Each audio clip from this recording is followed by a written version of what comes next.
This is a guest post by Michelle Francl-Donnay for An Ignatian Prayer Adventure. I have a favorite mirror, which thankfully is not in my house. In it, I see myself as I do in my mind's eye, 5 inches taller, and maybe even 10 pounds lighter. Alas, the mirror is slightly warped, stretching reflections like taffy. The reality is that I'm 5 foot tall and my bad knee would be happier if I, and not just my reflection, lost those 10 pounds. The work of this last week was to seek out mirrors that didn't skew my image, that let me see myself as I truly am, a love sinner, and then look into them. And look again, more deeply.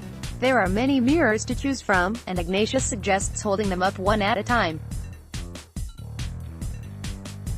What does sin look like in history, in the larger world? How am I entangled in it? Can I see how my sin spirals out, injuring my students and colleagues, my family and friends? And hardest of all, how can I look into a mirror that shows every flaw with clarity and manage to see how beauty I am created, how wonderfully loved? Ignatius asks us to imagine looking into Jesus' eyes as he dies on the cross and talking to him. The conversation Ignatius suggests we have is not one in which Jesus takes us to task for every sin we have ever committed in some sort of divine scolding. Instead, the emphasis is on seeing the immensity of the love with which I am created, and by which I am redeemed, a love that will give everything away, even while it sees every chip in my soul, every hard spot in my heart. Ignatius keeps the focus turned away from ourselves, what have I done wrong, and firmly on God, what have I done for Christ? What am I doing for Christ?